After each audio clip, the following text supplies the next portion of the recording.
Hello everyone, स्वागत है आप सभी का हमारे इस यूट्यूब चैनल पर। दोस्तों, जैसा कि आप सभी को पता है कि हमने एनसीईआरटी सीरीज़ का शुरुआत किया है और ये एनसीईआरटी सीरीज़ का तीसरा वीडियो है। पहले दो वीडियो में पार्ट 1 और पार्ट 2 में हमने फर्स्ट चैप्टर क्लास 6 साइंस के फर्स्ट चैप्टर को पढ़ा है और हमने यहाँ तक उसे पढ़ रखा है। अभी ये उसी चैप्टर का तीसरा वीडियो है और इस वीडियो में हम कोशिश करेंगे कि पूरे चैप्टर को निपटा दूँ, पूरे चैप्टर को फिनिश करूँ। तो यहाँ तक हमने पिछले 2 पार्ट में पढ़ रखा है। आप पहले 2 पार्ट को प्लेलिस्ट से जा करके देख सकते हो। ये तीसरा पार्ट है फर्स्ट चैप्टर के। तो फिर चलिए शुरू करते हैं पढ़ना यहाँ से। What do various nutrients do for our body. हमारे शरीर के लिए तरह तरह के जो न्यूट्रिएंट्स होता है वो क्या करते हैं। Carbohydrate mainly provide energy to our body. Carbohydrate मुख्य तौर पर जो है हमारे बॉडी को एनर्जी प्रोवाइड करता है। Fats also give us energy. Fats भी जो है हमें एनर्जी ही प्रोवाइड करता है। इनफैक्ट अगर देखा जाए तो fats give much more energy as compared to the same amount of carbohydrate. देखा जाए तो फैट्स जो है वो कार्बोहाइड्रेट के कंपेयर में ज़्यादा एनर्जी प्रोवाइड करता है हमारे शरीर को। अगर हम सेम अमाउंट के कोई भी फूड आइटम खाएं तो उसमें अगर फैट भी पाया जा रहा है और कार्बोहाइड्रेट भी पाया जा रहा है तो कार्बोहाइड्रेट से ज़्यादा उसमें फैट से ज़्यादा पाया जाएगा, यानी एनर्जी हमें ज़्यादा फैट्स वाले फूड में ज़्यादा एनर्जी पाया जाएगा। Foods containing fats and carbohydrate also called energy giving foods. वह फूड्स जिसमें फैट्स और कार्बोहाइड्रेट पाया जाता है उन्हें एनर्जी गिविंग फूड्स कहा जाता है, जिसको फिगर 1.3 एंड फिगर 1.4 पर दिखाया है कि कौन कौन से ऐसे फूड्स है जिसमें ज़्यादा रिच मात्रा में कार्बोहाइड्रेट और फैट्स पाया जाता है। ये जो जितने फूड्स है इसमें एक अच्छे खासा मात्रा में जो है कार्बोहाइड्रेट पाया जाता है और साथ में 1.4 को भी दिखाया है, यानी इन फूड्स को इनमें ज़्यादा मात्रा में हमें फैट्स मिलती है। तो ये सब कुछ फूड है। तो चलिए अब प्रोटीन के बारे में जानते हैं कि हमारे शरीर के लिए प्रोटीन क्या इंपॉर्टेंट है, वो किस काम के लिए प्रोटीन है। तो प्रोटीन को भी पढ़ते हैं। Protein are needed for the growth and repair of our body.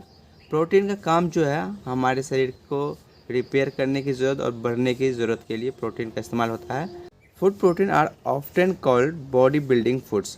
वह फूड्स जिसमें प्रोटीन पाया जाता है उन्हें बॉडी बिल्डिंग फूड्स कहा जाता है, जिसे 1.5 में दिखाया गया है। फिगर 1.5 में आपको मैं यहाँ दिखा रहा हूँ, ये फिगर 1.5 है और इसमें जितने सारे फूड्स दे रखा है ये फूड्स में ज़्यादा मात्रा में, एक रिच मात्रा में प्रोटीन पाया जाता है। तो ये हमने प्रोटीन को भी देख लिया, कार्बोहाइड्रेट और फैट्स को भी देख लिया। अब पता करेंगे कि आखिर बाकी जो वाइटामिन्स और जो मिनरल्स है उनका क्या क्या काम होता है हमारे शरीर के लिए। Vitamin helps in protecting our body against disease. Vitamin का जो काम होता है वो हमें सहायता करता है कि हमारे शरीर में जो डिजीज़ आता है, जो भी बीमारियां होता है उनसे लड़ने के लिए काम करता है, उनसे प्रोटेक्ट करता है हमें। Vitamins also helps in keeping our eyes, bones, teeth and gums healthy.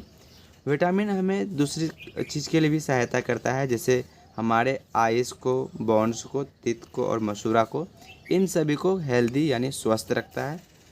Vitamins are of different kinds known by different name. Vitamin बहुत तरह के अलग अलग प्रकार के होता है जिन्हें अलग अलग नामों से जाना जाता है। Some of this are vitamin A, vitamin C, vitamin D, vitamin E and के।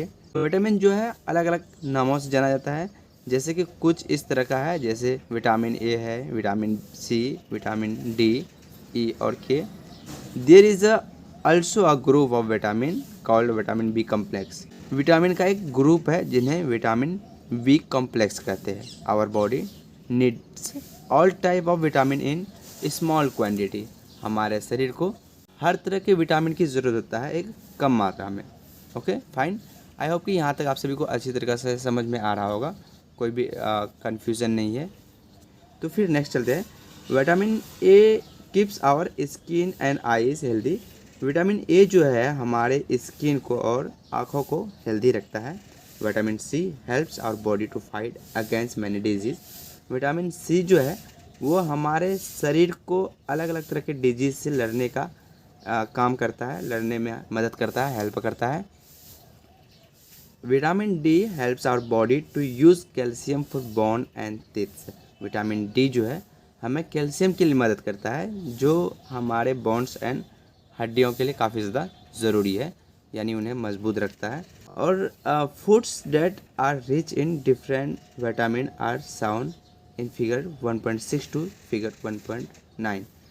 बट कुछ फूड्स ऐसे हैं जिनमें रिच मात्रा में अलग अलग तरह के विटामिन पाया जाता है, जिसे फिगर 1.6 से लेकर के 1.9 तक दिखाया है। आइए मैं दिखाता हूँ कि कौन सब ऐसे फूड्स हैं जिनमें एक रिच मात्रा में तरह तरह के विटामिन पाया जाता है, जिनका इस्तेमाल आप भी कर सकते हो। ये कुछ फ्रूट्स है या कुछ ऐसे फूड्स है जिसमें एक रिच मात्रा में विटामिन ए पाया जाता है, विटामिन ए, और ये विटामिन बी पाया जाता है इन सभी फूड में, और इन सभी में विटामिन सी, और नीचे के जो दे रखा है इसमें एक रिच मात्रा में विटामिन डी पाया जाता है। तो आई होप कि विटामिन के बारे में भी क्लियर हो गया होगा काफ़ी। अब हम नेक्स्ट बढ़ेंगे और मिनरल्स को जानेंगे कि मिनरल्स क्या ज़रूरी है हमारे शरीर के लिए। Minerals are needed by our body in small quantity. हमारे शरीर को मिनरल्स का काफ़ी ज़रूरी होता है, लेकिन बहुत कम मात्रा में। Each one is initial for proper growth of body. इसमें से हर एक मिनरल्स जो है वो काफ़ी ज़्यादा ज़रूरी है हमारे शरीर का एक प्रॉपर ग्रोथ के लिए, and to maintain good health, और हेल्थ को यानी स्वास्थ्य को मेंटेन करने के लिए। Some source of different minerals are shown in figure 1.10। कुछ ऐसे फूड्स है यानी सोर्स है, स्रोत है, ज़रिया है, जिनसे अलग अलग तरह के मिनरल्स हमें पाया जाता है, जैसे फिगर 1.10 में दिखाया गया है।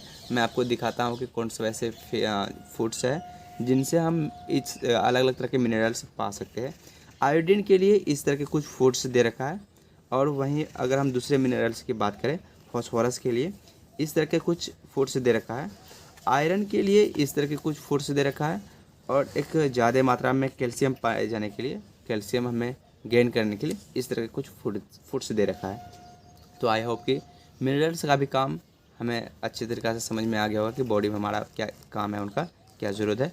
तो फिर नेक्स्ट बढ़ते हैं और नेक्स्ट चलते हैं कि आगे क्या रखा है, उन्हें पढ़ते हैं। मोस्ट फूड आइटम्स, अधिकतम food item usually have more than one nutrients. उसमें आमतौर पर देखा जाए तो एक से ज़्यादा तरह का न्यूट्रिएंट्स पाया जाता है। You may have notice this, आपने इस चीज़ को नोटिस करा होगा while recording your observation in table 1.2। जब आपने आपका ऑब्जर्वेशन को रिकॉर्ड कर रहा होगा, रिकॉर्ड करते टाइम टेबल 1.2 पे, पिछले मैंने आपको एक टेबल दिखाया था, उस टेबल पे जब आप 1.2 वाले टेबल पे जब आप इन सभी ऑब्जर्वेशन को रिकॉर्ड कर रहा है, तो यहाँ पे आपने नोटिस करा होगा however in a given raw materials, कि किस तरह से रॉ मटेरियल्स में यानी कच्चा कोई भी मटेरियल्स में वन पार्टिकुलर न्यूट्रिएंट्स में be present in much larger quantity than in others. कोई एक पार्टिकुलर न्यूट्रिएंट्स किसी भी फूड में ज़्यादा मात्रा में पाया जाता है, इस चीज़ को हमने देखा था। फॉर एग्जांपल, मिसाल के तौर पर rice has more carbohydrates than other nutrients. Rice में अगर देखा जाए तो कार्बोहाइड्रेट की मात्रा सबसे ज़्यादा पाया जाता है बाकी अदर न्यूट्रिएंट्स के कंपेयर में। और इसी तरह से अगर हम मीट की बात करें तो मीट में प्रोटीन की मात्रा ज़्यादा पाया जाएगा बाकी अदर न्यूट्रिएंट्स के कंपेयर में। तो यही इसमें कह रहा है। Thus we see that rice is a carbohydrate rich source of food. इससे हम कह सकते हैं कि राइस जो है यानी चावल जो है वो एक ज़्यादा रिच सोर्स है फूड का। Beside this nutrients our body needs dietary fibres and water. इन सभी न्यूट्रिएंट्स के अलावा जिनको हमने पढ़ा, उन सभी न्यूट्रिएंट्स के अलावा हमारे शरीर को डाइटरी फाइबर्स एंड वाटर की भी ज़रूरत होता है। Dietary fibres are also known as roughage. Dietary fibre roughage के नाम से भी जाना जाता है। Roughage is mainly provided by plants product in our food. Roughage जो है मुख्य तौर पर वो प्लांट्स के प्रोडक्ट से पाया जाता है यानी प्रोवाइड होता है, जो फूड में ही हमारा फूड में होता है। Whole grains and pulses, potatoes, fresh fruits and vegetables are main source of roughage. Roughage का मेन सोर्सेज जो है वो जितने तरह के अलग अलग ग्रेन्स होता है यानी अनाज होता है, या फिर दाल वगैरह होता है, या फिर पोटैटोज, या फिर फ्रेश फ्रूट्स जो होता है, ये एक रिच मात्रा यानी ज़्यादा सोर्स माना जाता है रफेज का। Roughage does not provide any nutrients to our body. हमारे शरीर को रफेज की बात करें तो रफेज किसी भी तरह का न्यूट्रिएंट्स नहीं प्रोवाइड करता हमारे शरीर को, but it is an initial component of our foods. लेकिन ये हमारे जो फूड है वो फूड के लिए फूड का काफ़ी ज़्यादा एक इनिशियल ज़रूरी वाला कंपोनेंट्स है and added to its work this helps our body get rid of undigested food.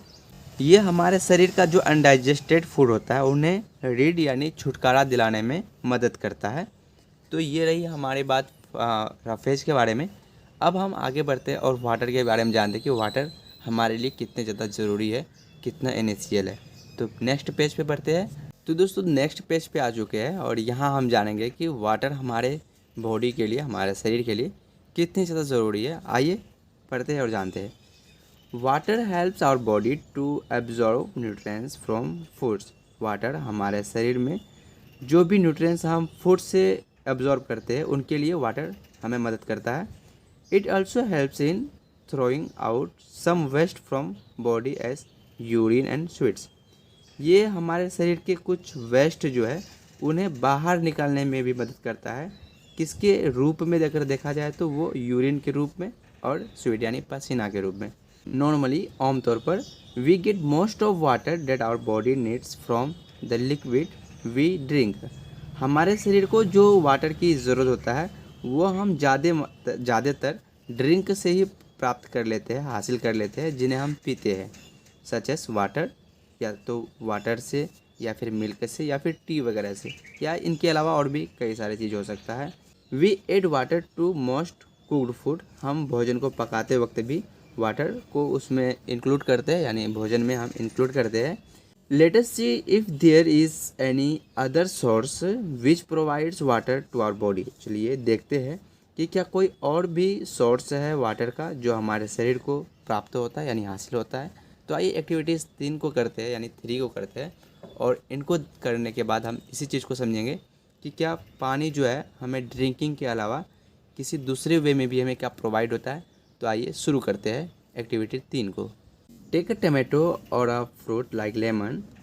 एक टमाटो लीजिए यानी टमाटर, या फिर एक आप लेमन लीजिए फ्रूट्स लेमन के रूप में। Cut it into small piece. आप इन्हें छोटे छोटे हिस्सों में काटिए। Do your hands get wet while doing so. क्या आपके हाथ जो है वो भीगी हो जाती है यानी गीला हो जाता है इस तरह को करते वक्त यानी काटते समय। Carefully observe when ever vegetables and fruits are being cut, peeled, grated and mashed at your home.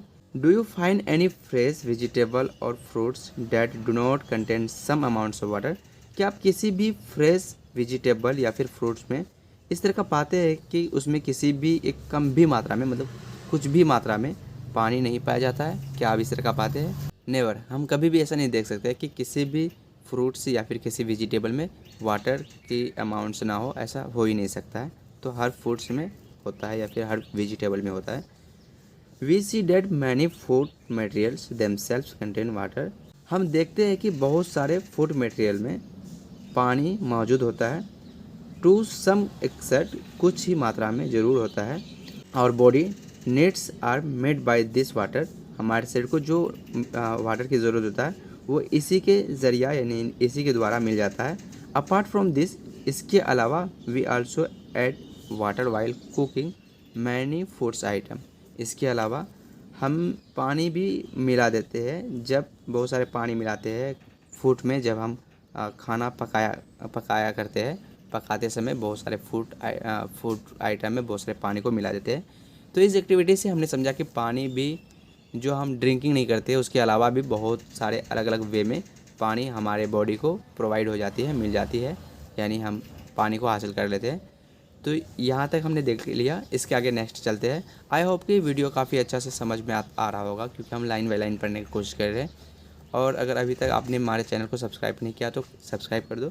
तो नेक्स्ट बढ़ते हैं हम, यहाँ पे जानेंगे बैलेंस डाइट क्या होता है। दोस्तों इस चीज़ को जानना भी काफ़ी ज़्यादा ज़रूरी है।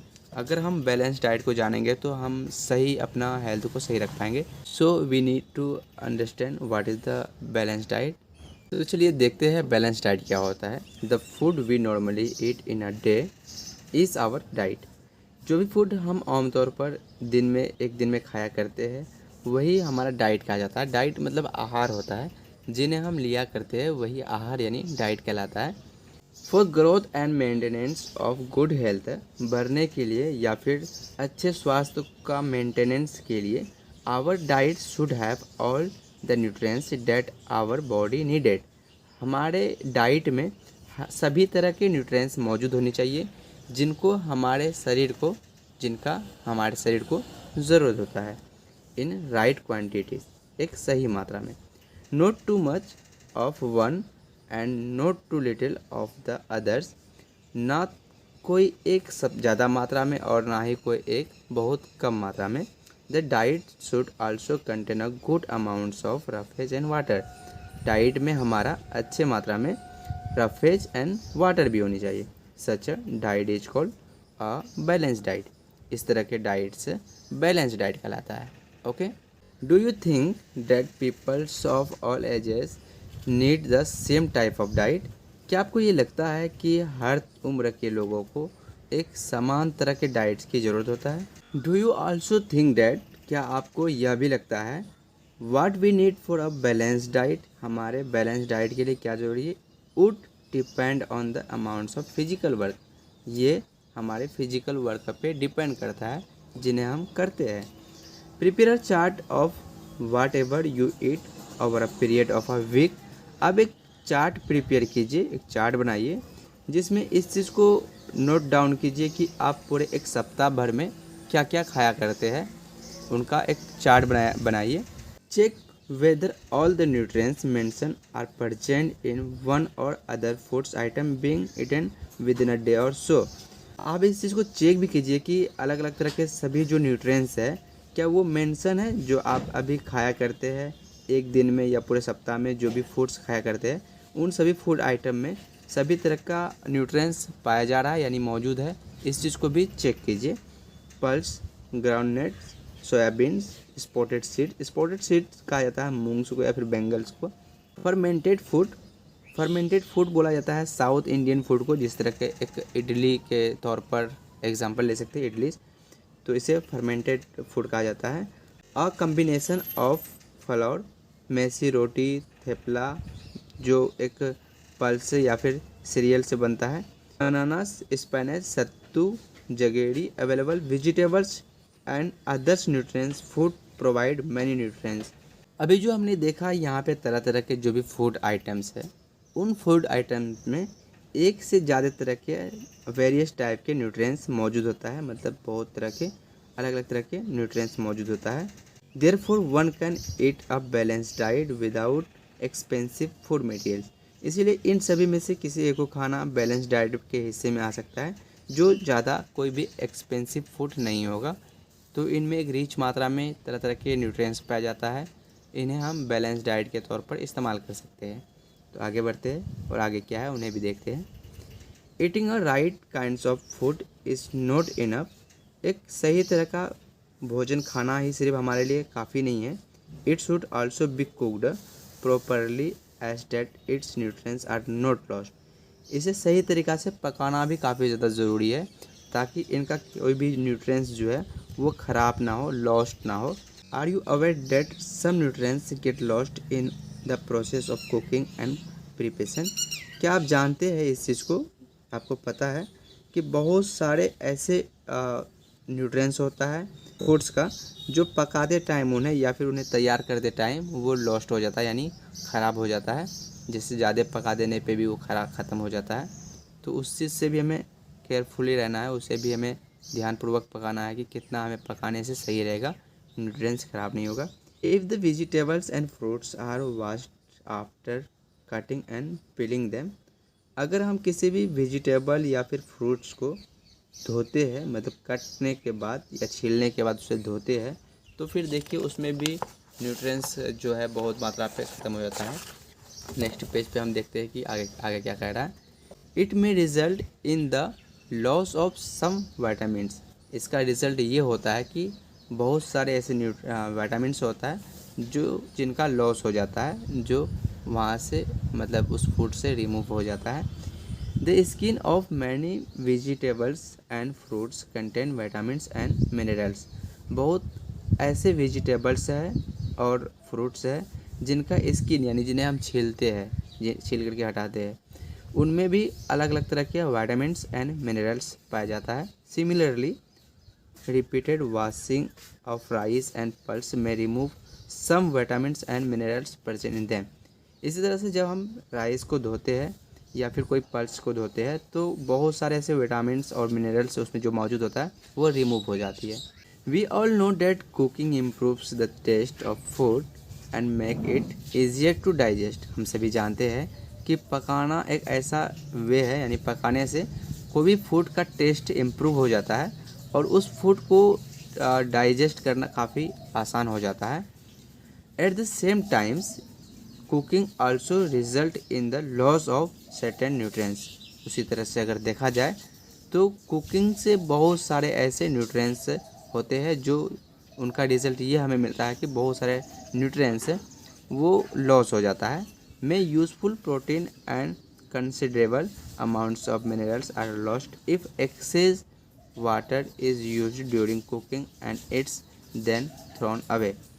हाँ, क्या कह रहा है इसमें कि उसमें फूड में जो प्रोटीन होता है या फिर अच्छी मात्रा में पाए जाने वाला जो भी मिनरल्स होता है वो लॉस्ट हो जाता है अगर हम उसमें उस फूड को पकाते समय ज़्यादा मात्रा में उनमें पानी अगर मिला देते हैं तो इनसे भी हमें लॉस है।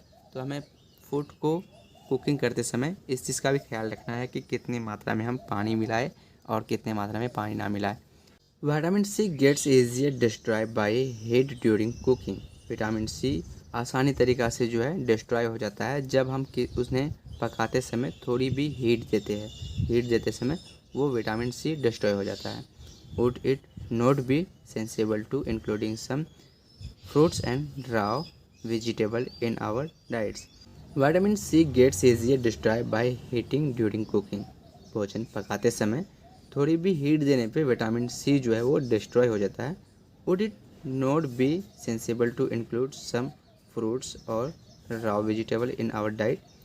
क्या ये सही नहीं होगा जब हम अपने डाइट में थोड़ी वेजिटेबल्स और फ्रूट्स को मिलाएंगे? ऑफ कोर्स ये काफ़ी अच्छा होगा, ऑफ कोर्स ये काफ़ी सही होगा क्योंकि इनमें एक अच्छे मात्रा में विटामिन्स पाया जाता है। तो हम आगे बढ़ते हैं और जानते हैं क्या कह रहा है। Boojho thought that fats would be the best foods to eat. Boojho को लगता है कि फैट्स जो है, जिनमें फैट्स पाया जाता है, वो फूड जो है उन खाने के लिए तो काफ़ी ज़्यादा अच्छा होगा। ऑल द टाइम्स, सभी समय, मतलब हर समय। A katori of fats will give much more energy than a katori of carbohydrate rich food. एक कटोरी ऐसा फूड जिसमें अच्छे मात्रा में फैट्स पाया जाता है और वहीं एक कटोरी ऐसे फूड्स जिसमें कार्बोहाइड्रेट पाया जाता है। So he ate nothing but food rich in fats. ये कुछ नहीं खाता है, इसलिए सिर्फ और सिर्फ उन फूड को खाया कर रहा है जिसमें फैट्स पाया जाता है। Fried cook like samosa and पूरी, मलाई, राबड़ी एंड पेड़ा। इस तरह के कुछ फ्राइड फूड यानी समोसा, पूरी, मलाई, राबड़ी, पेड़ा, इस तरह का कुछ खा रहा है। Do you think he was right? क्या आपको लगता है कि यह सही है? No, of course not. नहीं, बिल्कुल भी नहीं। It can be very harmful for us. ये हमारे लिए काफ़ी ज़्यादा हार्मफुल होगा यानी नुकसानदायक होगा। To eat too much of fats rich food, यानी जिसमें ज़्यादा फैट्स पाया जाता है उन्हें ज़्यादा खाने पे हमारे लिए काफ़ी ज़्यादा हार्मफुल होगा। एक्चुअली सही बात है कि हम जब इन सारे फूड को ज़्यादा मात्रा में खाएंगे तो वो काफ़ी ज़्यादा प्रॉब्लम करेगा, क्योंकि ये तो सही है कि फैट्स ज़्यादा एनर्जी प्रोवाइड करता है, बट एक्सेस जब हम खाएंगे, ज़्यादा मात्रा में खाएंगे, तो वो हमारे लिए काफ़ी ज़्यादा हार्मफुल रहेगा। तो आगे बढ़ते हैं और देखते हैं कि आगे क्या कह रहा है। And we may end up suffering from a condition called obesity. हाँ, अगर हम ज़्यादा मात्रा में फैट्स का इस्तेमाल करेंगे तो एक टाइम ऐसा आएगा जिसमें हम एक मोटापा से हम सफ़र होने लगेंगे, मोटापा फिर ज़्यादा बढ़ जाएगा। आगे चलते हैं और जानते हैं डिफिशियंसी डिजीज़ क्या होता है। डिफिशियंसी डिजीज़ को भी पढ़ते हैं। तो आइए अब जानते हैं कि डिफिशियंसी डिजीज़ क्या होता है। A person may be getting enough food to eat. एक पर्सन यानी एक कोई व्यक्ति ज़्यादा मात्रा में हो सकता है कि वो खाना खा रहा है, लेकिन ख्याल रखना कि खाना अगर खा रहा है तो कैसा खाना, क्या उसमें न्यूट्रिएंट्स है या नहीं। But sometimes the food may not contain a particular nutrients. लेकिन ऐसा होता है कि कुछ वक्त उस फूड में एक सही तरीक़ा का न्यूट्रिएंट्स नहीं होता है, बस वो खाना खाया जा रहा है। लाइक बहुत सारे ऐसे फूड्स होता है जिसमें हर तरह के न्यूट्रिएंट्स नहीं पाया जाता है, या फिर कुछ कम मात्रा में न्यूट्रिएंट्स पाया जाता है, कर लेता है लाइक बिस्किट वगैरह समथिंग, जिनसे बस वो ज़िंदा रह सके। तो इस तरह का जिनमें एक सही तरह का न्यूट्रिएंट्स नहीं होता है। If this continues over a long period of time, अगर ये कंटिन्यू रहता है एक काफ़ी लंबे समय तक, द पर्सन में सफ़र फ्रॉम इट्स डेफिशिएंसी, तो वो पर्सन उस चीज़ की कमी से गुजरने लगता है। डिफिशियंसी ऑफ वन और मोर न्यूट्रिएंट्स कैन काउज डिजीज और डिसऑर्डर इन आवर बॉडी, एक या एक से ज़्यादा तरह के न्यूट्रिएंट्स की कमी से हमारे शरीर को में अलग अलग तरह के बीमारी या फिर डिसऑर्डर भी हो सकता है। डिसऑर्डर अस्थिरता को कहते हैं। Disease that acute due to lack of nutrients over a long period are called deficiency disease. ऐसी डिजीज जो न्यूट्रिएंट्स की कमी से हो और एक लंबे समय तक चलते रहे, तो ऐसे डिजीज़ बाद में डिफिशियंसी डिजीज़ कहलाता है, यानी वो डिफिशियंसी डिजीज़ में तब्दील हो जाता है। If a person does not get enough protein in his or her food for a long time, अगर एक लंबे समय तक के लिए कोई व्यक्ति अपने भोजन में, अपने फूड में प्रोटीन नहीं पा रहा है, नहीं मिल रहा है उन्हें, he she is likely have to stunt growth, swelling of face, discolouring of hair, skin disease and diarrhoea. तो वो व्यक्ति इन सभी चीज़ों से गुजरने लगेगा, लाइक उनका मुंह फूलने लगेगा, उनके बाल जो है वो डिसकलर होने लगेगा, और इसके अलावा जो है वो स्किन डिजीज़ वगैरह से फिर गुजरने लगेगा। If the diet is deficient in both carbohydrate and protein for a long period of time, अगर उसके डाइट में इन दोनों चीज़ों की कमी होने लगेगा, यानी कार्बोहाइड्रेट और प्रोटीन का, एक लंबे समय तक के लिए, द ग्रोथ में स्टॉप कम्प्लीटली, तो उनका ग्रोथ जो है, उस व्यक्ति का ग्रोथ जो है वो मुख्य पूरे तरह से कंप्लीट तौर पर स्टॉप हो जाएगा, यानी रुक जाएगा। Such a person become very lean and thin and so weak that she he may not even be able to move. तो वह व्यक्ति एक टाइम पर काफ़ी ज़्यादा तो छोटा हो जाएगा या फिर पतला हो जाएगा, और उससे काफ़ी ज़्यादा वो कमज़ोर हो जाएगा, जिससे वो एक टाइम के बाद वो सही तरीक़ा से मूव भी करने का एबल नहीं रहेगा। तो ये डिफिशियंसी को ही हम पढ़ रहे हैं, आगे चलते हैं। और डिफिशियंसी क्या है? Deficiency of different vitamin and minerals may also result in certain disease or disorder.